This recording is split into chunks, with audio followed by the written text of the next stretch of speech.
Hello, you're in a classroom, and I'm Mike Wiese.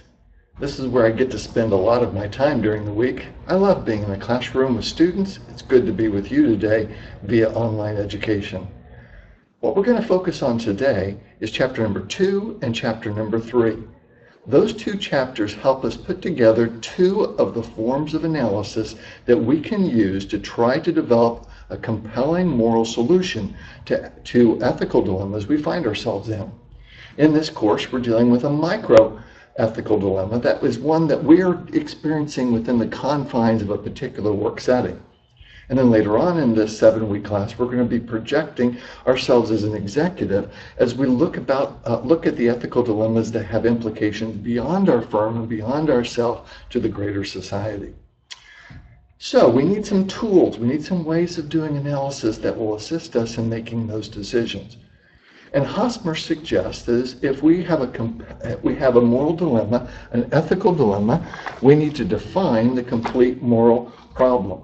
And I've suggested that in my case, I try to understand the facts that surround a particular dilemma, try to understand what else I need to know so that I'm more properly informed and not making unfair assumptions that lead to bad conclusions. Then I need to frame in the form of a question the ethical dilemma that I need to resolve. And now I'm going to employ economic analysis and legal analysis. The book suggests we want to determine the economic outcomes. So let's do that today. Tools of ethical analysis.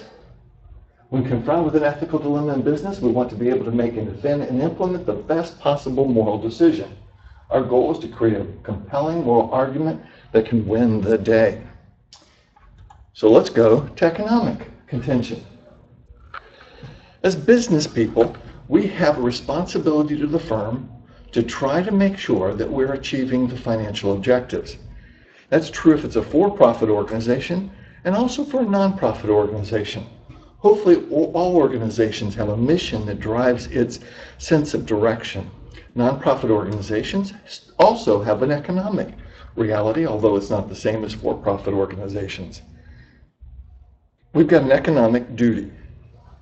When I'm confronted with an economic situation, I have to discern what the choices are and what the economic outcomes will be given my decision.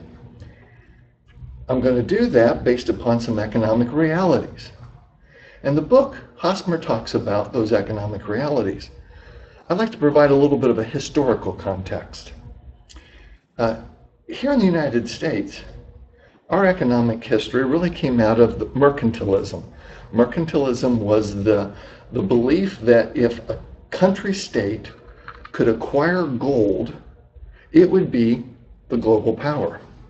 And different global states did it different ways. The Spaniards, they thought if they would conquer areas and mine gold, then they would have the most gold.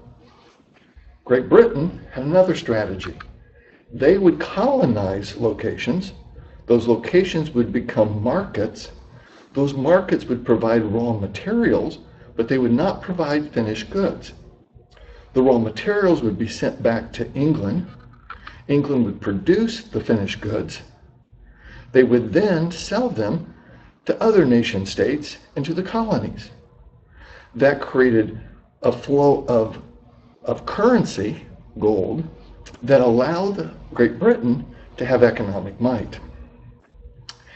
Here in the States, a group of individuals colonized.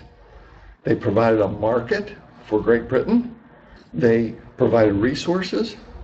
They did not make finished goods legally. They bought finished goods, and the flow of money went back to Great Britain. In 1776, a very interesting year, isn't it? In 1776, an economist in Great Britain wrote a book called The Wealth of Nations. And in this book, Adams argues that the wealth of a nation is not how much gold they accumulate. The wealth of the nation is the productive capability of its people.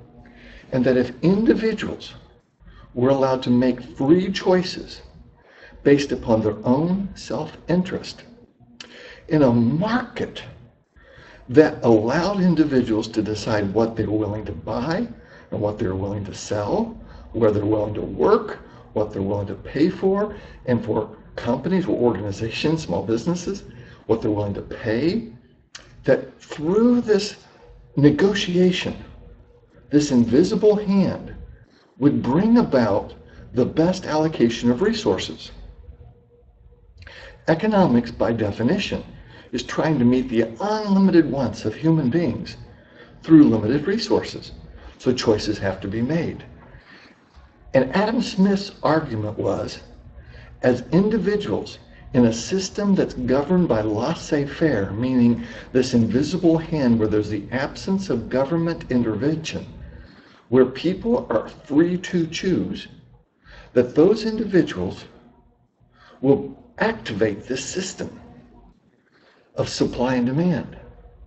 And supply and demand, as individuals decide what they want to buy and what they're willing to pay for, and as organizations decide what they want to sell and what they're willing to sell for, that they will negotiate through the invisible hand and supply. So if you have the curve that's in the book, quantity demanded relative to price, you'll have a supply curve and you'll have a demand curve. The downward sloping demand curve suggests that there's an inverse relationship between price and quantity demanded.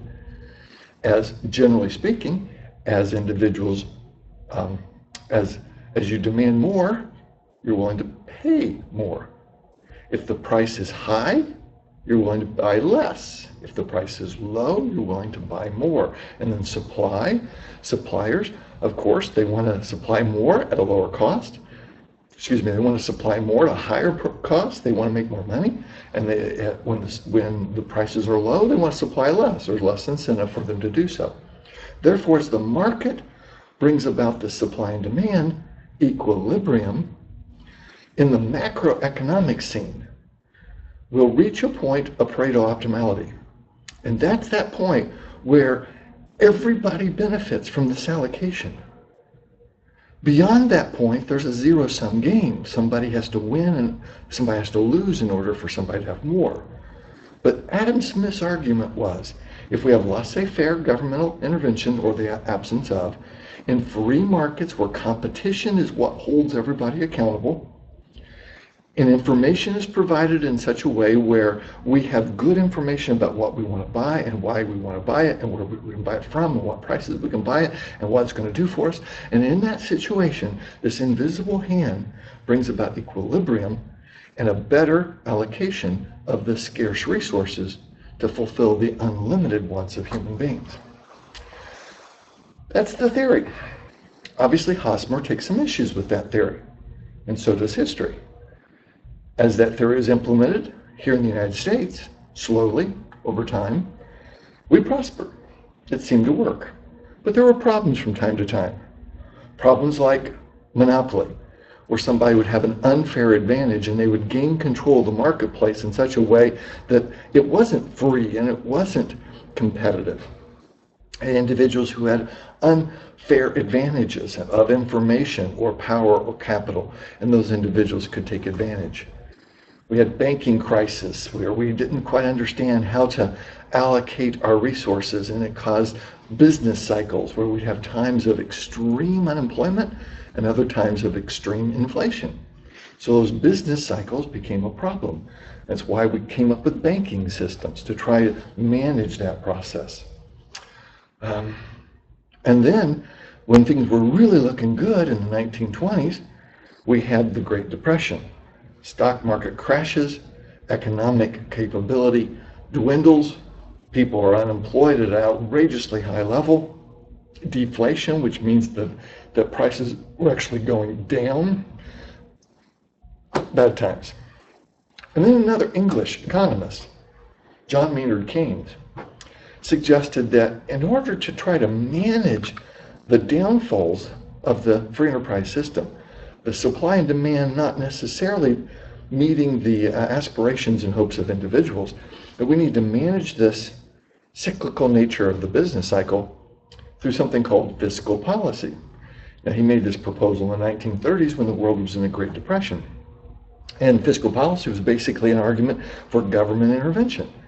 Government would use its ability to tax and its ability to spend to to create a greater money supply during times of recession or depression. And in those times when the economy was overheated and inflation is high, it would have contractionary fiscal policy, which would slow the economy down. And in a sense, the government was going to be used as a tool to manage supply and demand, to try to smooth out these business cycles and find an equilibrium that was more satisfactory. Ironically, World War II kind of did that for the United States, a large influx of government spending. And the Great Depression, after the war was over, we had a boom time here in the United States and things were good, but not always, and not for everyone. As we were sharing the wealth, we also discovered that there's individuals who were not sharing the wealth, and that there was inequity, inequality, there was injustice, that there were people who were not beneficiaries because of the prejudices of others, or because of circumstances beyond their control. And as a result, these individuals were crying for a different system. And if you might remember history, we had the Great Society in the 1960s, or actually get my years right, 1960s, yeah. So they had President Kennedy, President Johnson, the Great Society, and that's when there started to be a lot of government influx to try to solve social problems. And those social problems were trying to provide housing and education and trying to provide systems by which people were helped in retirement, Social Security, and welfare programs that minimized financial burden when people were unemployed. And a whole bunch of systems were established here in the United States to try to use government as a proactive tool to manage the inequities and inequalities that were perceived to be the result of the free enterprise system. And so historically, since then, we've had this give and take between democracy and capitalism.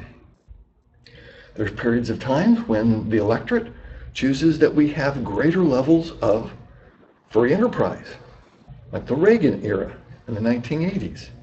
And we have periods of times when individuals vote for greater levels of government intervention, like we've had it with regulation here recently through the Obama administration.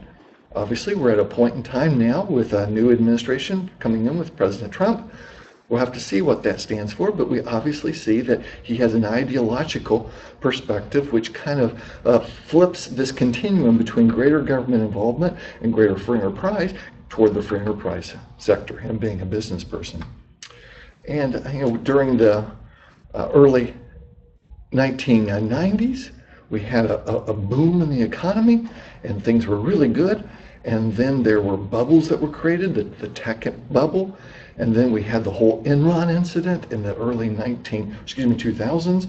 And Enron was a moral failure, an organization that, because of its inability to fulfill the expectations of Wall Street, trumped up the perception that it's doing better financially than it really was. And that led to the downfall of Enron, and that led to the downfall of Arthur Andersen, an accounting firm, and government intervened. We had the Sarbanes-Oxley Act, a way of trying to regulate this conflict of interest between with accounting firms and their organizations that they're responsible for auditing. And it happened again in 2008, where we had financial institutions that were perceiving their desire for more financial gain, and they were pursuing it by making loans to individuals who maybe were not qualified and were less likely or had worse probability of being able to pay off those loans. And we had the financial crisis of 2008, which again led to some other laws, the Dodd-Frank law. And so through the history, we see this give and take in the United States between the concept of free enterprise, the desire that the economic model should govern, but then the reality that sometimes the economic model created ethical dilemmas and societal issues. And as a result, government intervenes. And so democracy, where individuals are choosing which way we should go, sometimes pulls us toward free enterprise, and sometimes pulls us away from free enterprise. Interesting days to live. And so we'll be watching what happens in the next couple of years, and maybe through this prism, you'll be able to analyze what you think economic policy and how democracy is shaping economic policy in the United States. And not just the United States. It's happening with Brexit right now in Great Britain, and there's actually a lot of this back and forth, and who knows which way we're going to go toward greater government or greater free enterprise in a lot of countries in the world right now. Okay, so let's bring it back to making a decision. As I'm making a decision in a specific economic dilemma, I have a responsibility to consider the economic realities. And so on the slides, from a microeconomic perspective, there's an argument that the moral decision is the one that maximizes legal profit. Adam Smith said that organizations should operate in a legal way and then let the marketplace decide what decisions are economically best. So from a personal perspective, though, oftentimes I'm dealing with an economic dilemma because there's financial gain or financial harm. A choice is going to have a consequence on me. You might want to consider Lawrence Kohlberg's stages of moral development when you're confronted with an ethical dilemma. Kohlberg suggests that at the pre-conventional level, we tend to operate out of selfishness. What am I going to gain? What am I going to lose? My decision about what's ethical is going to be based upon what is in it for me. Or maybe my decision to do something that is normally perceived as unethical is because I either, number one, want to gain, or number two, I want to keep from being hurt. So survival. At the conventional level in this hierarchy of or stages of moral development, I'll get it right, these stages of moral development, is the conventional level, where I'm looking around to see what other people think. I don't want to deviate from the norm. I'm part of a team, and if a team says something is right, I need to do it. If a team says something is wrong, I need to do it. It's interesting what happened with Wells Fargo here recently, where 5,000 individuals conformed to a behavior where individually they probably would have said that's wrong. Me creating accounts without the permission of the customer? I would never do that personally, but within the sphere of influence, probably motivated by pre-conventional motives, financial gain, or fear of losing my job, I'm going to conform to the expectations of the business, of my managers, and the norm of other people around me. I'm going to do what's expected of me. And then Kohlberg says there's the post-conventional level. Post-conventional level says where you look at the economic realities and your choices, and you even look at the legal realities, and you say, I may hurt, I may be injured, others may think I'm a fool, but I think that's wrong. I'm not going to do that. I'm not going to execute the practice, even though I may suffer, and even though others may think, what are you doing? Everybody else is doing that. Why aren't you doing it? But you're going to stand and say, no, because of who I am and what I believe in, I'm not going to make that decision. I'm not going there. If I lose my job, or if I don't make as much money, or if other people think I'm crazy, so be it. That's the post-conventional view in the stages of moral development. And that's going to become very important in our next chapter when we talk about moral duties. So economically, though, when we're confronted with the temptations of ethical dilemmas on the economic standpoint, we have to decide what is in the best interest of the firm financially. And also, there is that real consideration, what is in my personal economic best interest. So in a few minutes, we're going to turn to the legal contention, but let's summarize the economic model. As I'm dealing with an ethical dilemma, I need to ask myself, what are the economic outcomes? If I do A, what's going to happen? Is the firm going to profit? Is this going to put the firm in a position for long-term profitability? Or will it only create short-term profitability that might undermine long-term trust with the customer or stakeholders? Or am I going to go with B? What's the economic reality of that? So when faced with a dilemma, what are the economic outcomes for the firm? What are the economic outcomes for me personally? Short term, long term. When you're dealing with economic analysis, it oftentimes comes down to what are the short-term gains, what are the long-term consequences, or what are the short-term consequences and what are the long-term gains. So as you're making an ethical decision on your macro-ethic analysis, when you're putting yourself in a position of what do I do given this situation in the workplace, first conduct economic outcome analysis. As you're looking at your micro paper and you're thinking about, as an executive, what decision do I make and what's going to be its impact upon not only my firm and its stakeholders, but society as a whole, you need to conduct economic analysis. Try to project the economic outcomes. Now let's turn to the next chapter on legal contention. Actually, this is where a lot of people begin and end in their analysis of ethical dilemmas. Is it legal? If it's legal, we'll do it. Irregardless of anything else, if it's legal, it's okay. If it's not legal, I'm not going there. I'm not going to do something illegal. Maybe because your pre-conventional motivations for your stages of moral development are, I don't want to go to jail. I don't want to see myself on the headlines of the newspaper. I don't want to embarrass myself and embarrass my family. Therefore, out of that motivation, I'm not going to do anything that's blatantly illegal. And as we've illustrated with our economic discussion, sometimes the moral standards of society and the legal precepts, as Hosmer explains, are not in the same place. The moral standards evolving over time, eventually the legal standards in a democratic society theoretically begin to adapt to the moral standards of the majority. Understanding there's always minority views. Interesting, here in the United States, we seem to be split down the middle on a lot of social issues and a lot of economic issues.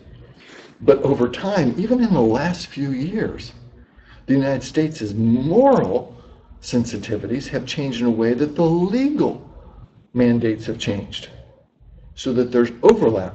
And as those moral expectations change, then we'll see if that's reflected in the legal expectations. That's fun, isn't it? So, what are the ways of analyzing my legal rights? Legal rights are derived from a legal system that permits or empowers the person to act in a specific way or requires others to act in certain ways toward the person. And I ask the question, does democracy reinforce or undermine the goals of capitalism? And we've discussed that, and you're going to have a discussion on those matters online.